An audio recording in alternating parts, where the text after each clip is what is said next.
dans cette guidance. Je me connecte au guide de lumière pour vous transmettre le message du jour.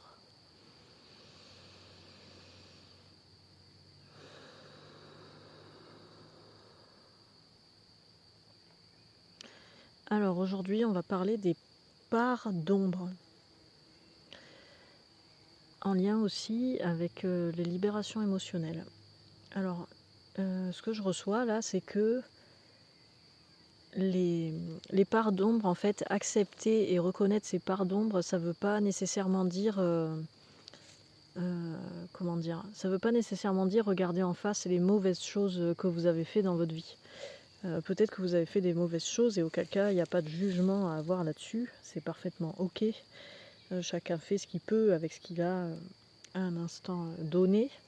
C'est pas tant ça la question, mais par contre les parts d'ombre de chacun et chacune, en fait, ça peut être des choses très positives que vous avez mis délibérément dans l'ombre, de côté en fait, comme si ça n'existait pas. Donc en réalité, les parts d'ombre, ça peut être autant des choses merveilleuses que des choses atroces. Et évidemment, entre l'un et l'autre, bien sûr, le curseur peut bouger et peut s'ajuster n'importe où et s'arrêter n'importe où. Donc quand il y en a parmi vous qui ont déjà entendu ça, c'est mon cas, hein, on me l'a déjà dit plusieurs fois aussi par exemple, donc ça concerne tout le monde en réalité, hein, qu'on vous l'ait dit ou pas. C'est un sujet qui peut concerner tout le monde. Quand on vous dit de mettre en lumière vos parts d'ombre, c'est de vous reconnaître pleinement dans tout votre être, dans la totalité de votre être en fait. Donc ça veut dire mettre en lumière qui vous êtes depuis toujours, parce que quand on s'incarne sur Terre, donc quand on est du verbe naître et du verbe être aussi, quand on arrive sur Terre, on arrive avec un, comment dire, on est à la fois complètement neutre comme une page blanche et en même temps on arrive avec un certain nombre de bagages. Donc des bagages des vies antérieures, mais des bagages aussi transgénérationnels, d'accord ? On arrive comme ça et on est un être... Pardon, il y a mon chien qui gigote à côté dans les feuilles. On est un être pur, on est un être chargé aussi. Mais surtout, on est juste du verbe naître et du verbe être à nouveau.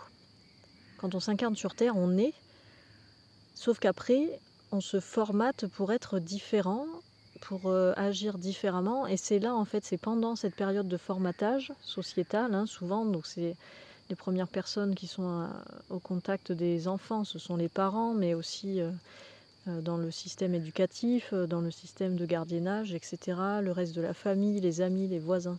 Donc c'est très large finalement, et que ces personnes le veuillent ou non, elles induisent, elles influencent une certaine forme de formatage du coup en chacun et chacune d'entre nous. Et c'est dans ces moments-là en fait qu'on peut mettre de côté des parts de nous qui font intégralement partie de notre être. C'est pas que dans cette période d'ailleurs, de ce que je reçois, c'est tout au long de la vie.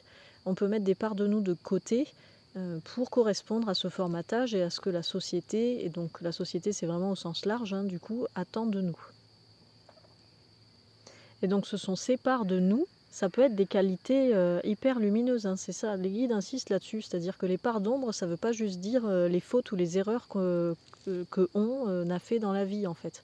Ça peut être des choses merveilleuses qu'on a mis de côté délibérément pour correspondre aux attentes de X ou Y personnes dans notre entourage, quoi. Ou aux attentes générales de la société, les attentes sociétales du coup. Et mettre la lumière sur ces parts d'ombre, c'est revenir à soi, à son être véritable, à son être pur, qui existait dès le début, lui redonner vie en fait. C'est comme si vous alliez réanimer une part de vous, une certaine part de vous. Et ça, c'est pas grave. Ça peut être gênant en société parce que du coup, si vous l'avez mis de côté délibérément, c'est qu'à un moment donné, c'était pas admis dans la société, admettons. Mais il n'empêche que cette partie de vous, elle est là et que si elle force un peu le passage pour réémerger à un moment ou un autre, peut-être souvent après une thérapie, un soin énergétique, un choc émotionnel ou ce genre de choses, c'est qu'elle a vocation à exister. Quand bien même c'est quelque chose de détestable à première vue. Parce que ça, encore une fois, c'est complètement subjectif. Il y a des choses qui vont être détestables pour certains et qui ne sont pas pour d'autres, et d'autres qui des qualités pour certains et qui sont des défauts pour d'autres, etc. C'est pour ça qu'il n'y a pas tant de jugement à poser là-dessus, puisque de toute façon, tout ce qui existe sur Terre, tout ce qu'on est, chacun et chacune, est utile au monde, est utile à la planète et à l'évolution de tous. Donc il n'y a pas de jugement à avoir en fait sur la qualité, le descriptif et la teneur de ces dites parts d'ombre. C'est pas ça la question en fait. La question, enfin c'est pas une question d'ailleurs, l'invitation on va dire, c'est comment vous pouvez prendre conscience que vous avez mis des parts de vous-même dans l'ombre, que vous l'avez fait par vous-même, et comment vous pouvez aller maintenant orienter de la lumière avec douceur sur ces parts d'ombre pour leur redonner leur juste place, parce que si elles étaient en vous depuis le début, c'est qu'elles ont vocation à exister en vous. Vous voyez comment ça résonne pour vous tout ça? Ouais, je m'excuse, c'est un peu brouillon parce que c'est un sujet que je connais pas. Donc du coup, j'ai pas forcément les termes adaptés et fluides, en tout cas pour vous le transmettre de manière agréable, de manière fluide. Je demande s'il y a autre chose sur ce sujet. Ah oui, la libération émotionnelle. Alors, Coco, arrête de bouger s'il te plaît. Il y en a parmi vous qui se sentent vraiment mal à l'aise avec tout ce qui est libération émotionnelle, que ce soit pour vous-même ou pour les autres. C'est-à-dire que parfois vous pouvez vous trouver en présence de personnes qui libèrent des émotions, que ce soit des émotions de l'instant ou des émotions qui ont été refoulées et donc qui sont libérées en différé, comme je disais dans une guidance précédente.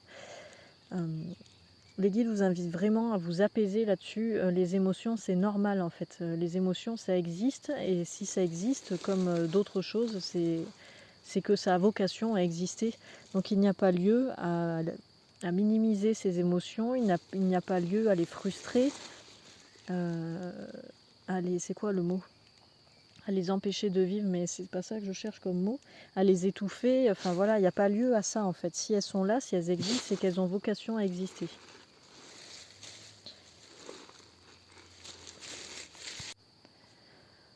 Pardon, j'ai fait une pause parce qu'il y avait vraiment trop de bruit. Donc ces émotions, en fait, elles existent et donc elles ont vocation à être libérées. Et ça veut dire quoi? Ça veut dire que si vous ne pouvez pas le faire dans l'instant, certes, faites-le plus tard, mais quoi qu'il en soit, faites-le. Parce que sinon, ça bloque la fluidité de la vie, ça bloque le flow, en fait, ce fameux flow, c'est-à-dire l'enchaînement des choses de manière naturelle et rythmée, pour que la vie ait finalement un sens, une dynamique, et vous porte comme ça dans une dynamique réjouissante, une dynamique d'avancée. Enfin voilà, c'est vraiment ça l'idée, quoi. Et bien sûr que si vous refoulez trop d'émotions, si votre différé il est trop long, c'est-à-dire si vous attendez trop longtemps avant de libérer vos émotions, forcément ça va faire un peu effet volcan, quoi, effet geyser, et ça c'est désagréable à vivre. Tandis que si vous le faites régulièrement, comme une hygiène de vie en fait, comme se brosser les dents, comme aller aux toilettes, comme manger, comme s'étirer, aller se coucher, marcher, voilà, pleurer de joie, de tristesse, d'angoisse, de peur, de réjouissance, de gratitude, ça c'est en fait c'est naturel. Et ça fait partie de l'hygiène corporelle en plus d'une certaine manière, donc ça a aussi un impact physique, physiologique, bénéfique pour l'être humain, pour l'être tout court, qui est vraiment indispensable. Donc c'est ça que vous avez à regarder, comment vous vivez ça en fait pour vous, parce que ça devrait vraiment faire partie de votre routine quotidienne en fait, c'est hyper important ça. Le fait que ça fasse partie de votre routine quotidienne, ça va vous apporter une forme d'équilibre qui vous est indispensable pour continuer à avancer sur la suite.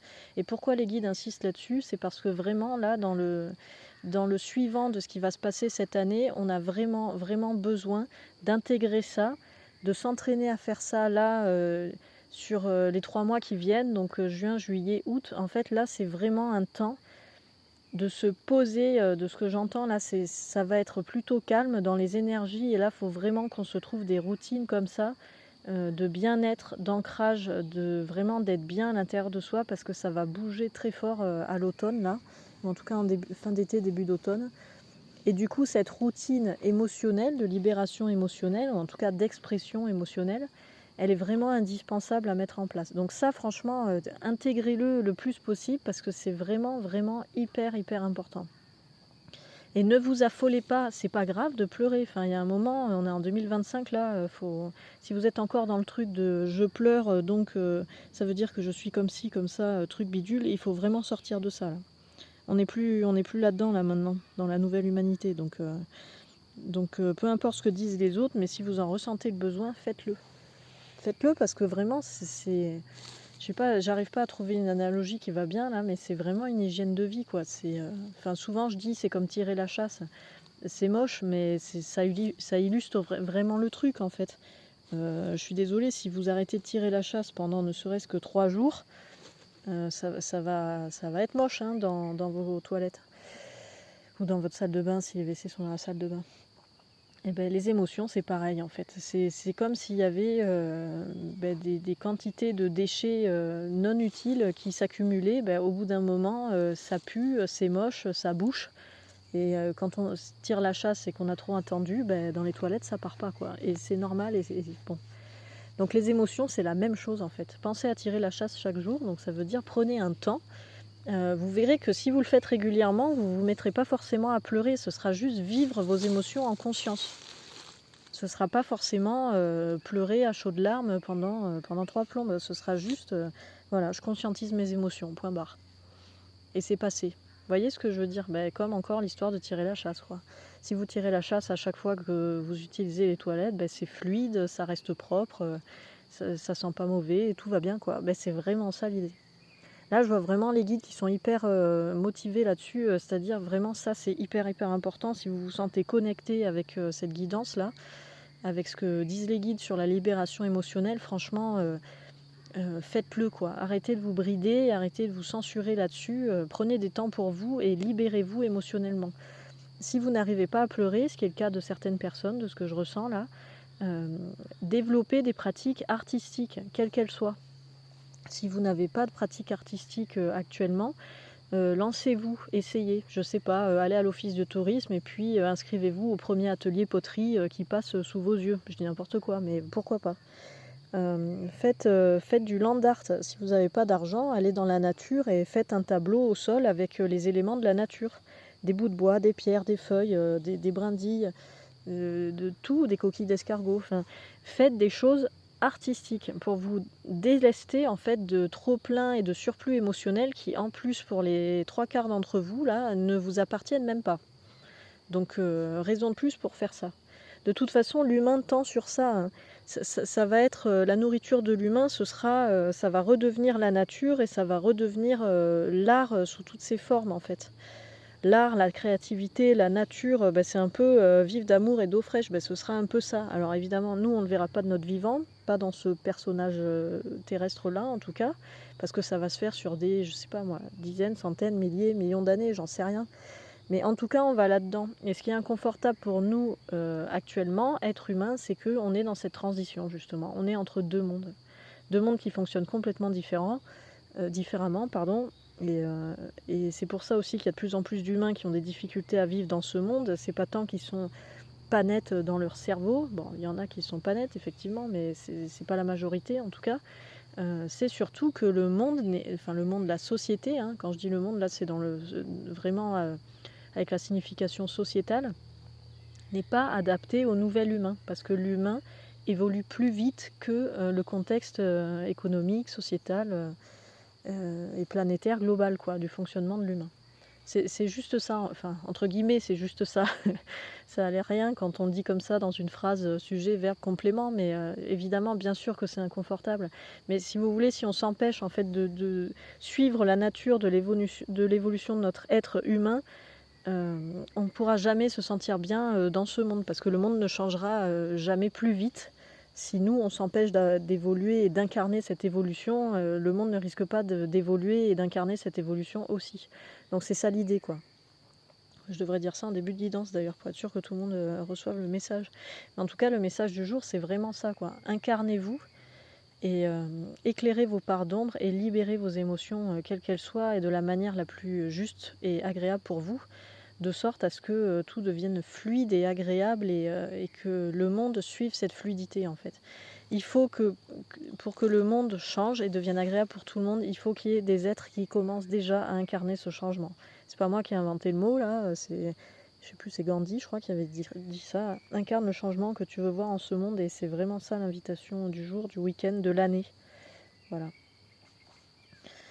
Je demande s'il y a autre chose.